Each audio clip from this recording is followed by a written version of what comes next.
Gay lingo has started out as a secret language of the gays, but as time went by, it somehow became viral. If you ever wondered how the words char and kekabos came about, these are actually products of the creative minds of the gay lingo inventors, the gays. As you are, bakit mo-wonders ay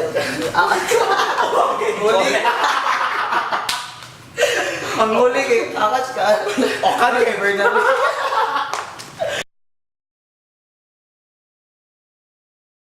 Most gay lingo words imply a different meaning for each person and were invented at the spur of the moment.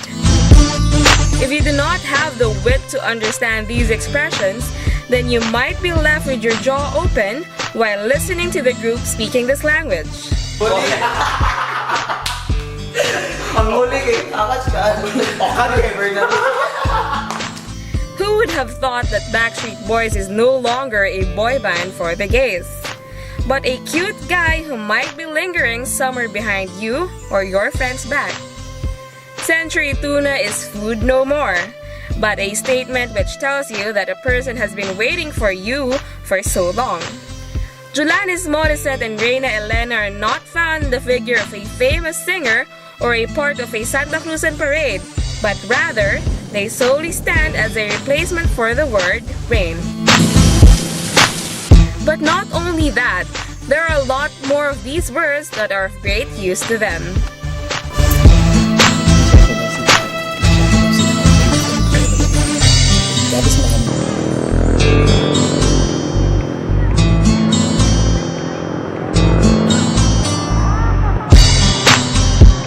The lingo may also be dubbed as sword speak, a vernacular language derived from Englog, a combination of English and Tagalog, and is used by a number of gay Filipinos.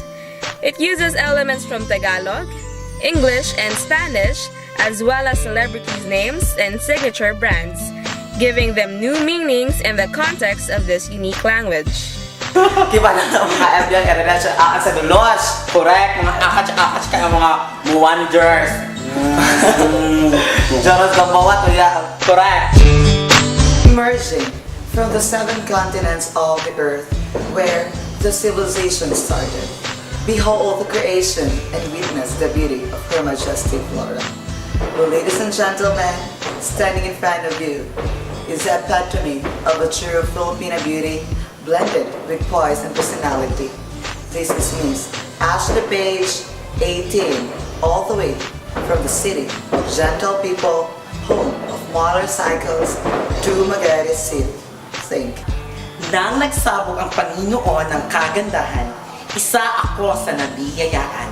Pero nang nagsabog ang Diyos ng kapangitan, isa kayo sa nasabugan. Magandang gabi sa inyong lahat. Hapon o umaga. Nanood, di ba? Laed. Ako nga po pala si Donna May Beauty Barry, 17, from the city of Power Ranger. Magallanes City. The ever-evolving gay lingo started out as a way for Filipino gay to resist the dominant culture of the area and express themselves in their own circle. Gay lingo paved way to the evolution of gay community in the country. There is a common misconception of the term gay in society, hence, how gay lingo isn't only a dialect for gays. Men and women alike can understand the language, either for mandatory purposes or simply to go with the trend. The language is ever-changing. As new trends and gossips become ultra-famous, the users of this language may also modify the terms they use in the name of exclusivity. This dynamic language cannot cement itself to a single culture and source.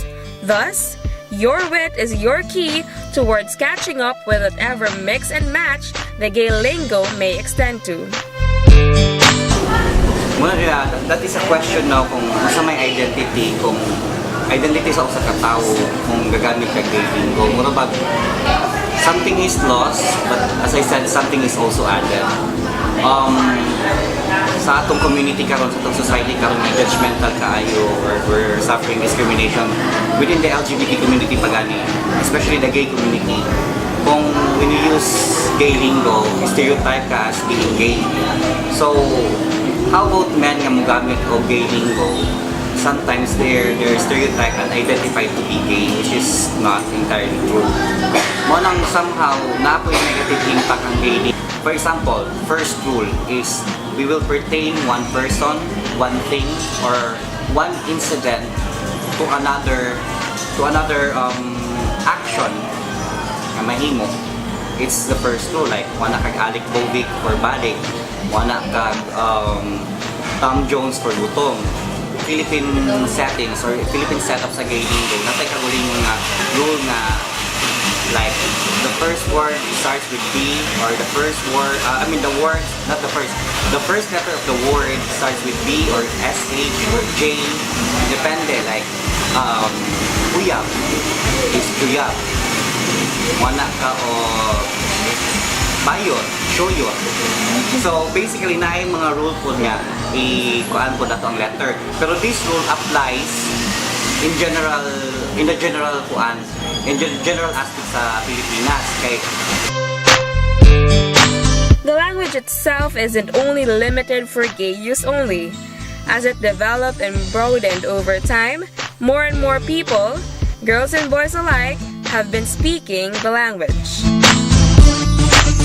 I started gay lingo when I was in a 4th year high school, since my talent manager, Tita Awing, instructed me one time when I hosted this event. That's the first Palaran Festival in Nangka.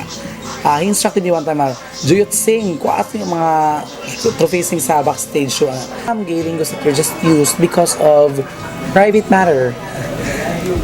Nag-adapt, especially in the cyber, para dili sila ma-file if ever ma-quantum cybercrime. It is because of ang words kay kuan wise sa kuan society ron sa court. So if ever, so kung na mga libel or defamation, di good siya kaayo Really affected. dili ka affected. It is because of dili ka siya proven of dili po siya like word appropriate to that kuan. Acceptable. It is difficult to trace the roots of the gay lingo because it has basically evolved. And it is never a bad idea to learn the basics of this language in the near future. And as they say, life is a constant evolution. If we cannot understand the necessities of these changes, then we just might find ourselves asking, what is the meaning of this?